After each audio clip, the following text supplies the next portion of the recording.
now listening to the Zay Moore podcast. I want to know what Zay thinks There's a about few that. things that we gotta address. Black people got the swag. Black people set the trends. We are the culture. We got a reality star for our president. It's insane. Even if they try to erase black history out of schools, it's not going to erase black history. Because we've been here. Kendrick Lamar definitely beat Drake in that battle. Hands down. At the end of the day, I'm going to keep it real with my people. Because if we don't keep it real with each other, who will? What's going on? You already know who it is. It's your boy, the one and only Zay Moore, and I'm going to welcome you back to a brand new episode of the Zay Moore podcast. Yes, sir. Yes, sir. Today is Wednesday, October 22nd, and we got a few things to talk about, y'all. We got a few things to unpack. There's a lot going on in the world of entertainment and news right now. We got ICE raids happening on Canal Street in New York City. Marvin Wayans is under attack for scoffing someone who got in the wrong line at a offering service at his church. We're going to talk about that.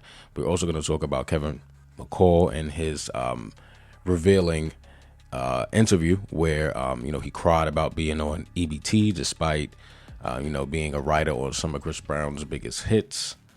And we are also going to get into Diddy possibly being pardoned by Trump. Possibly. So, yeah, we got a lot to talk about today. Hope y'all are locked in, ready to get the show started. Hope everybody's feeling good, too. It's the middle of the week, Wednesday. We almost there. My bad, Joe. Mouth is dry as hell. Yeah, so middle of the week, we almost there, but we're going to rock it through. We're going to get this show started. Hope y'all are ready. Thank you. All right, so let's go ahead and do this, y'all. We're going to lock in. First story up is the federal enforcement operation on Canal Street. So, on October 21st, 2025, federal agents led by U.S. Immigration and Customs Enforcement, also known as ICE, along with other agencies, conducted an enforcement sweep on Canal Street, Manhattan, targeting vendors allegedly involved in counterfeit good sales. The operation turned chaotic. Bystanders confronted agents, objects were dropped, fled, protest chant, ICE out of New York erupted, and the scene escalated into law enforcement with batons, shields, and even machine gun-equipped agents. Officials say this was intelligence-driven and focused on criminal activity, counterfeits, rather than a broad immigration sweep. Now, the reason why this matters is because Canal Street is seen really as emblematic, I'd say, of the informal economy in New York City. Many street vendors rely on it. And, of course, as I just read, some selling knockoffs, but also part of immigration microeconomy. So this raid could really impact the livelihoods and raise civil rights immigration questions, as everything that ICE has been doing does. As of right now, there are no confirmed numbers as to how many people were detained or arrested. We also don't know what charges will be filed. But really, I think the thing to watch at this point is whether this will spark broader protests, right, or legal challenges around vendor rights, immigration enforcement, or civil liberties. How local New York City government responds is also something to watch, right, and whether any policy changes will follow. And if this becomes a model for other city streets with large informal vendor economies. As someone who grew up in New York City, I can say I am very familiar with the Canal Street,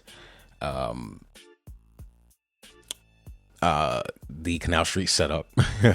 I've been down there a few times because if you know New York City, right, that's very close to the Soho area. So you can walk down Soho and boom, like you're hitting Canal Street, and there's a McDonald's there. There is, what else is down there? I don't know if it's still there, but, closer as you're getting towards Canal Street, there's a Top Shop, there's a H&M, there's all that stuff on that street of Soho. I forgot what the name of the street is. Oh my God, I can't believe this. I know I live in the South now, but I can't believe I forgot the name of that street. Anyway, yeah, so, you walking through this shopping district in Soho, and then boom, you do hit Canal Street. There's also the train station right there. And yeah, you know, I'm very familiar with that area, and for years it's kind of been the same thing, right? I've noticed that when the cops do come through that area, they have their they have their counterfeit goods set up on a blanket or something that is easy to kind of pick up and run with. and I've seen it in like real time. It's hilarious in a sense, right? It's not hilarious that they're getting detained and all that, you know, but it's just visualizing it. They literally pick up all four corners of the sheet, throw that bad boy over their back, and they out. And they're running down the street. Now, this is just, you know, a little cop presence, right? So, of course, that same tactic isn't any match for like a whole set of ICE agents, right? So I'm pretty sure, as you know, we saw within, or as we heard in the report, they were dropping stuff, tripping. Yeah, it became a real chaotic scene. I think it's unfortunate because, yeah, a lot of those guys are really just trying to make a living, you know, and hey, believe it or not, a lot of people go down to Canal Street to get those bags. And I'm talking people of all races. You feel me? I see white people, Asian people, Indian people, all types of people stopping on those corners and looking at those bags that these dudes are selling. So there's definitely a market. You feel me? There's definitely a market because while some people care about having the real thing, others really don't, you know, and they will go down to Canal Street, pay their little $50 for that fake Louis, and they will pump that shit like they just walked out of the store. You know, I'm telling you. So, yeah, I think it's unfortunate because, again, a lot of them are just trying to make a living, you know, trying to feed their families. And we all know once you're detained and you're in ICE custody, who knows? You know, how long these guys could be there, especially if they, you know, it's confirmed that, you know, they don't have their proper paperwork or, you know, they're not U.S. citizens. That begins a whirlwind of confusion and chaos for them. So, yeah, you know, I wish them luck and I hope that, yeah, I think that other cities, you know, other street vendors should take heed, you know, to this. Be like, hey, you know, if they hit Canal Street, best believe they're going to be coming for y'all, you know. So I would pay attention to this and make the proper, make the proper precautions. You might need to go back to selling these things, you know, in the back of the car, like, you know, our like uncles and like our fathers used to do back in the day. You know how they used to sell CDs back in, yeah, you might have to like put it in the back of the car because just laying shit out on the street doesn't seem to be the way to go. But yeah, we'll follow this story. Any updates I find, I will be back at it with y'all for sure. All right. So next up, y'all, we're going to talk about Kevin McCall. For those who don't know who Kevin McCall is a artist. He is a writer. He is widely known for his work with Chris Brown. He wrote on a few notable songs that Chris has put out, including Deuces, Strip, and She Ain't You. All big hits. You know, these are songs that he's listed as a writer on. So he was on a podcast called Back on Fig. Back on Fig is hosted by T-Rell and Smack. And they were, you know, just having a discussion, you know, about where McCall is in his life. And then he went to insinuate that he needs to be paid for the songs that he wrote on for Chris, and followed by a plea and a display of his EBT card. Y'all check this out. Why the I got an EBT card? And this that Breezy Bro and made 90 whatever the million, and it say KKKKK Mac. Can I get 25,000 for them four songs I owe you, bro? I just want to leave, bro. Leading up to who he is. I'm not even tripping though. I got an EBT card, my like what the bro? I can't even get nothing, bro, man. Y'all want to see crying here, so y'all can think I'm a. Nah, bro. That ain't fair. I'm on EBT, bro. Hey, that's why. Hey, Calm down, bro. I'm on EBT, Smack. Look. Say my name, bro. That's I had to go up in that motherfucking hide my face with a mask like COVID, bro. Don't act like every ain't had no more. I got EBT card. On the set, had an EBT call. Yeah, so that was Kevin on the Back on Fig podcast show. So as y'all heard, he's saying he's owed around $25K for the full songs that we ran down. Again, that was Deuces, She Ain't You, Yeah, and I forgot the other one. Strip. Deuces, Yeah, Strip, She Ain't You. Those are some big records, you feel me? So I know that those songs made some money. Chris Brown has actually responded on social media. His response is, remember this, you can't walk across a burnt bridge. And you know what's funnier than a troll? A broke one. This is what Chris posted to Instagram in response to that. Now, accountability is everything. Again, right? That's something that we talk about a lot on the Zay Moore podcast. And while doing my research, I kind of wanted to see where he started and where he went wrong, and to kind of add some understanding to where he is now. What I do know, right? Because I remember in the 2010s, I remember Kevin's name. You feel me? I remember seeing him a lot due to his affiliation with Chris Brown. Of course, Deuces is, I think, the first time I remember kind of hearing him, and then I know he dropped some solo stuff. Wasn't really feeling. He got a song with Big Sean that I listened to while I was doing my research called Naked. It's not good at all. And he's dropped a lot of music this year too. It's okay, but I think he would definitely do well as a writer. I could definitely hear his ear. I could definitely see the talent. But his relationship with Chris Brown, right, their relationship at that point in the 2010s, it seemed like it was mutually beneficial, right? You had McCall writing, helping Chris write some of these hits, and in return, Chris Brown's star status was helping get his name out there. So everything was Gucci at that point. But according to a interview that Kevin did with VLAD, it seems like the problem started when there was a disagreement as to where Kevin McCall's career was going to go. So that tells me that Chris Brown was probably overseeing his solo endeavors, Kevin McCall's solo endeavors, and Kevin McCall wasn't agreeing with some of the things that Chris Brown was doing regarding his career. It didn't align with his vision. That's basically what he was saying to VLAD. And he tweeted that he tried the adult business route, quote unquote, and felt his kindness was being taken for weakness. And then, fast forward to today, we have him saying that, publicly saying that Chris Brown still owes him money for the songs they worked on. And, he's taking it to social media instead of taking it to the courts, which to me is crazy. And granted, whether I have a beef with you or not, if I owe you something, I'm gonna pay you.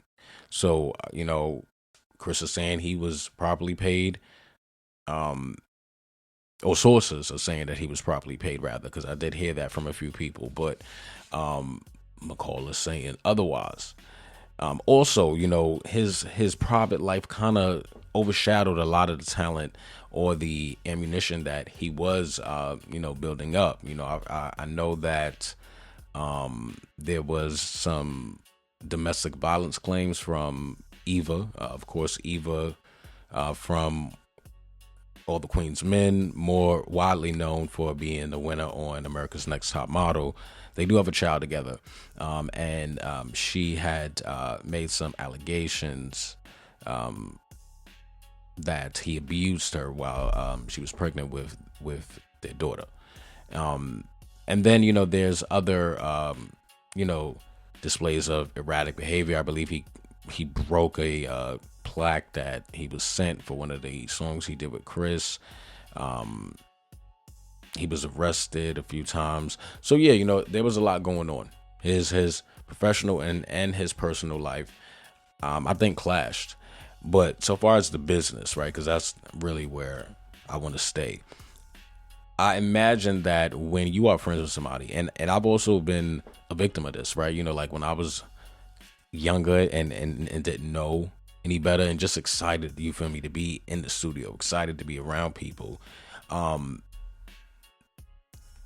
You will sometimes not think about the business aspect of it, right? Like, I wonder if there was a split sheet properly, filled out. I wonder if there was any sort of contracts, on McCall's end. I wonder if there was any sit down about, okay, well, this is my percentage, like, was there any conversations like that, or was it on some like, yo, you my homie, you helped me write this, I'm gonna look out for you type? Because those always come back to bite you in the ass. I can tell you that now.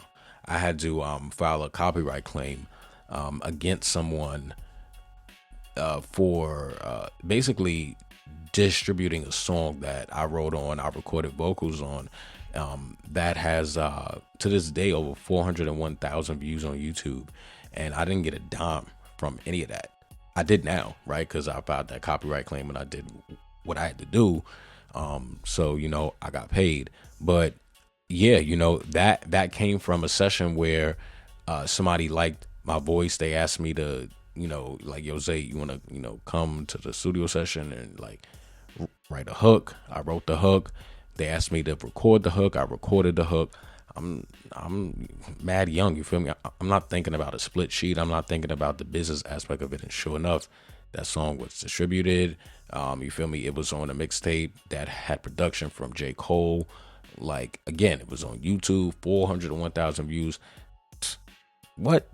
I'm gonna get paid, and I got paid, you feel me? But if I would have did it at that point, I probably would have got even more money, But I say all that to say that, and this is to any young creatives, any artists out there listening, friendship is cool, you feel me? Collaboration is cool, but you want to educate yourself on the business side of things. That way, you don't lose friendships, or you don't, find yourself years later on a podcast like Kevin McCall, pleading to be properly paid. So I say to learn the business aspects of it. Also take accountability for, your actions. And I don't know if he has or he hasn't, right? Because a lot of people say, oh, there's a lot of things he did in his personal life too that aided to his downfall. And that may be true, right? But because we don't know Kevin personally, we don't know the work he's done outside of what we know, if he did any, right? So I can't even sit here on my platform and scoff this man for being transparent. Regardless if he's made some mistakes in his life, nobody is perfect. And this is not me condoning anything he's done, but this is just being real. Like, we don't know what this guy went through on a business level, on a personal level. Some of his mistakes definitely might have aided to where he is, but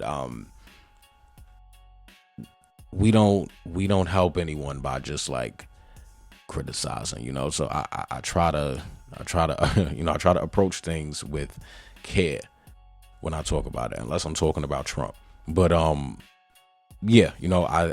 say to Kevin, good luck. I say also, Chris, if you didn't properly pay boy, give him what he's due, because those are some of your notable biggest songs, you feel me? So I know you got some bread. I know the people who were involved in whatever got some bread, you feel me? So I feel like he should be paid properly. I mean, that's just fair. Regardless if y'all don't fuck with each other no more, pay him. Get him off your back.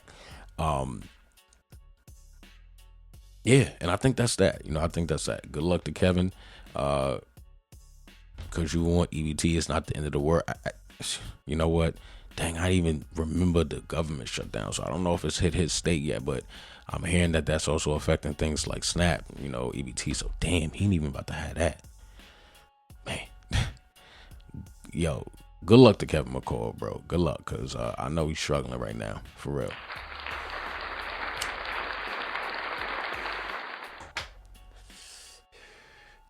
All right, so let's talk about Trump possibly being pardoned by Diddy. It was reported that Trump might consider commuting or pardoning Diddy. One report says he might act as early as this week. However, the White House officially denied that he is considering commuting Diddy's sentence. We all know Diddy was convicted on 2 counts of transportation of individuals to engage in prostitution. Trump has previously said he would look at the facts if someone was mistreated, regardless of politics. but he also noted Diddy has once been very hostile to him, making a pardon more difficult. Although I'm not the biggest Trump supporter, I, understand from a self point, like, why would I pardon somebody that talks shit about me, and that's just like, that's like street talk, but I mean, it's real, like, so I can understand, why he's kind of like, you feel me? But why does this matter? Well, presidential pardons or communications rather are rare, and they're normally politically loaded. They can stir up strong backlash depending on who's involved. So a pardon of a high-profile entertainer like Diddy would raise questions about fairness, influence, and precedent.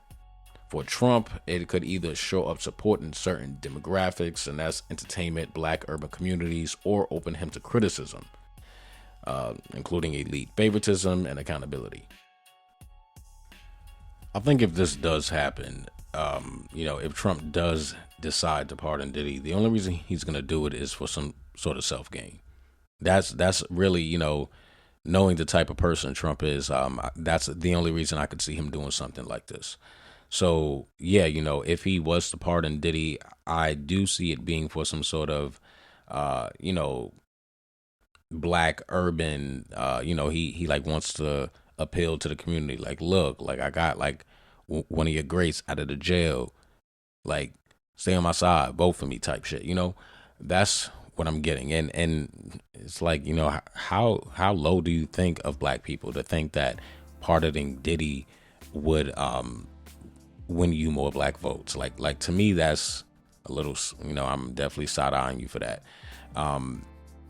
More importantly though, is the accountability thing. It's like, okay, has Diddy, learned from, I would imagine, being taken from the type of lifestyle he lived and, serving the time he has up to this point, he has to have learned something, right? But, yeah, what does that say when it comes to the everyday person, right?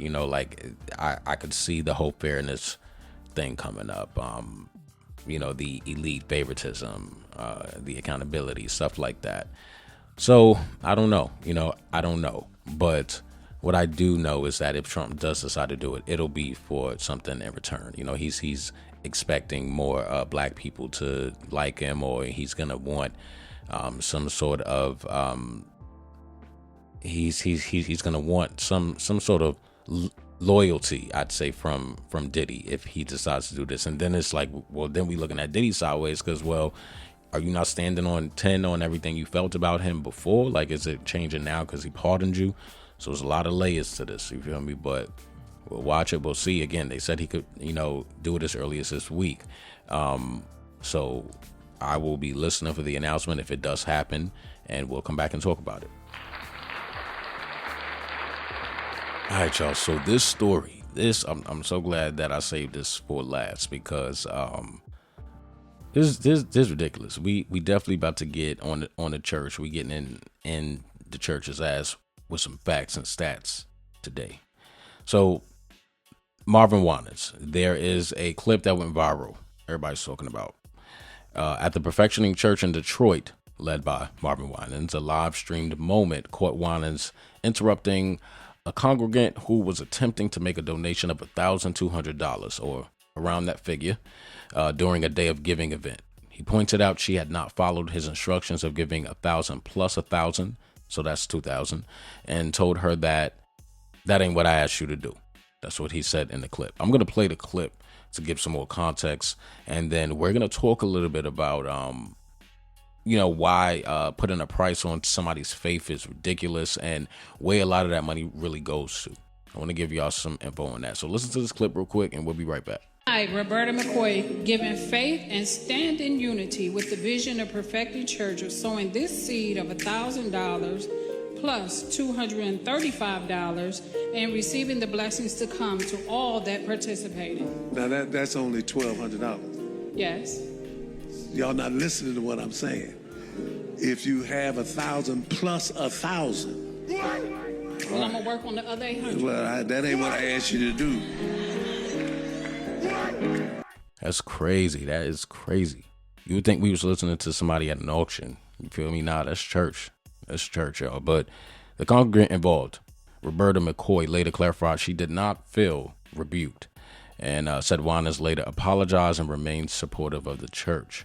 Juanes and the church say the interaction was a correction rather than a shame session. He says the logistics of the day of giving required sorting by donation amount so that older moving challenge members weren't standing long. So bullshit. Like what? Like, first of all, and also to add more context to this story, Fred Hammond, which is a famous gospel singer, one of my favorites actually, great voice. Fred Hammond actually, because I believe he's his mentor, Marvin Winans is Fred Hammond's mentor. He posted to his socials, posted the whole clip so that people could get more of a context, that it was more about McCoy being in the wrong line versus the amount that she was given. But to me, it doesn't matter. You know, that's why I didn't add that clip that Fred Hammond posted, because it didn't make Marvin. It didn't make Marvin Winans sound any better. It didn't make him look any better. It didn't make the church look any better when it comes to these donations. Because I'll tell y'all right now, if you think that those donations are just going to the church, you're bugging. You feel me? Like, nah. They're definitely adding all that up, and then they're putting it to the approved budgets. And if the pastor's pocket is a part of the approved budget, then some of that money that you just took out of your hard-earned budget, you feel me, everything that you work for, you putting in this man's pocket. And some key things to note is, normally pastors of mega churches are paid, and their compensation is often, pretty hefty. Total compensation can include salary, benefits, and sometimes housing or transportation. So, those nice BMWs, those nice cars that they pulling up in, yeah, y'all are paying for it. So keep on giving 1,000, 2,000 like idiots. Letting them tell you that you got to sow a seed to get blessings. Like it's the level of mind control is crazy. And this church, right? This church led by Marvin Winans, again, the Perfecting Church located in Detroit, is or can be described rather as a mega church. There's several layers to that.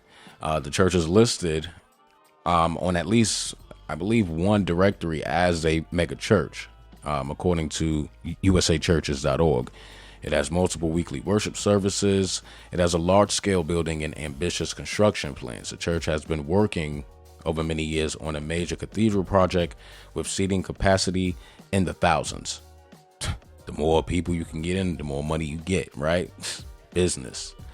The ministry has a broad scope. Their website indicates they have 30 ministries that touch the full spectrum of the human experience: youth, drug abuse, outreach, etc. I think they all a bunch of crooks. I'm gonna keep it a buck.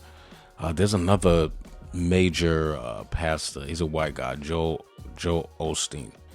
I was reading the other day that he makes around $54 million a year from the church's profits. Although, he claims that, he doesn't take any money from the church. Majority of his income comes from things like book sales and speaking engagements. I don't believe that for 1 minute. But even that, $54 million a year, and you a pastor, you feel me? You're preaching God's word, which in many views should be free, right? Like you're charging people for their faith. Like that's crazy to me. And if you don't think there's a level of business tactic or business mindset that has to go into this, there is. It's ran just like any other business, any other corporation, right? How do you get more money? You get more people in. You appeal to more people. You expand your reach. You get on social media. You get on, the web series. It's I don't agree with it. I don't support it. And it's a part of the reason why also I left the church. Because again, once I got to the age where I could read things for my own and kind of sort out my own knowledge versus the knowledge I was being told. Yeah, it's a lot of bullshit that goes into the church. Very much the same bullshit, really, to me, in my opinion, that goes into the politics and that goes into the government. You have to appeal to the people to get what you want.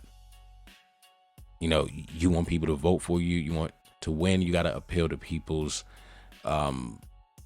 concerned. You gotta, appeal to the people. And churches and pastors to me are no different. You're selling hope. You're selling, faith. You're telling these people, hey, that if you give me $2,000, God is gonna bless you with even more. And the mindset of some of these people are so fragile that, when like you need that type of hope and you need that type of optimism in your life, you are vulnerable, and you will give and give and give and give and give.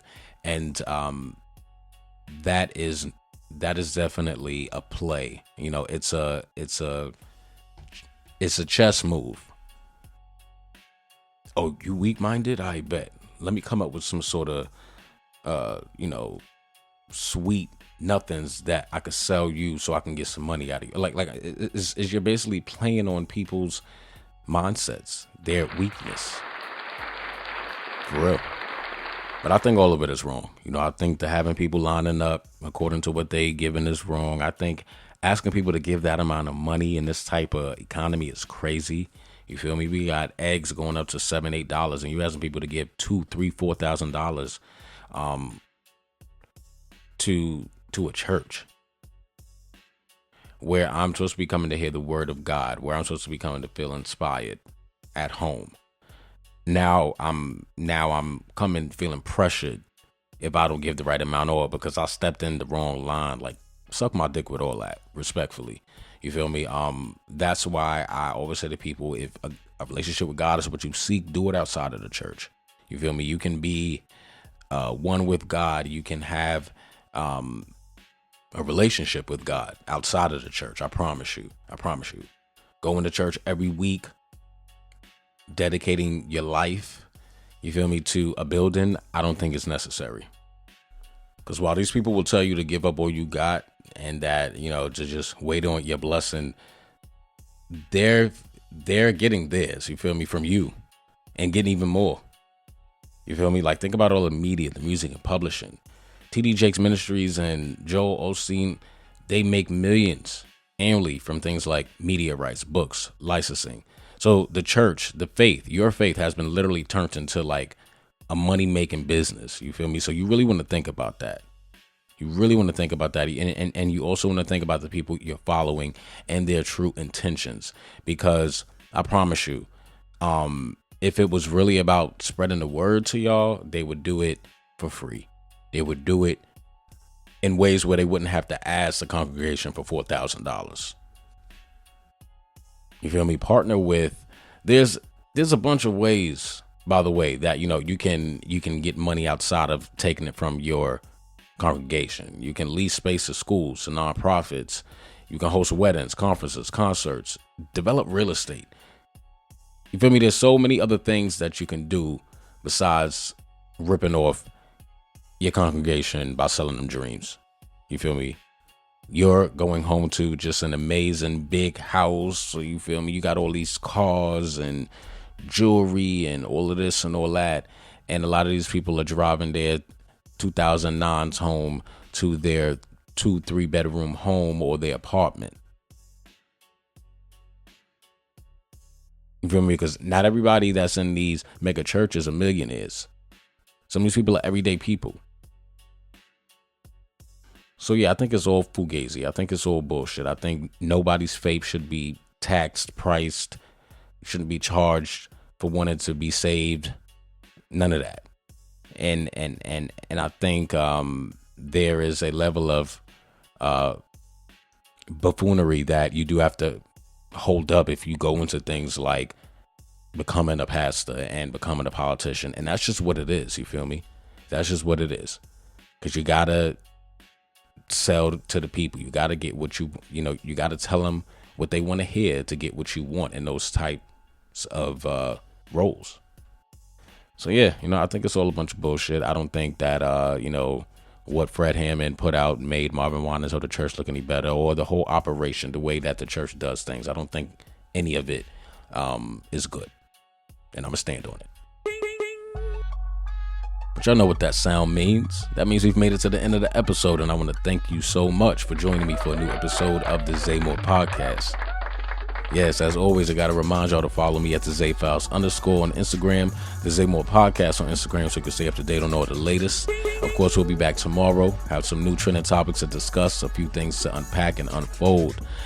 Please don't forget to like, share, comment, rate your boy, because the ratings help me stay in the relevance, you feel me? So I thank you for that as well.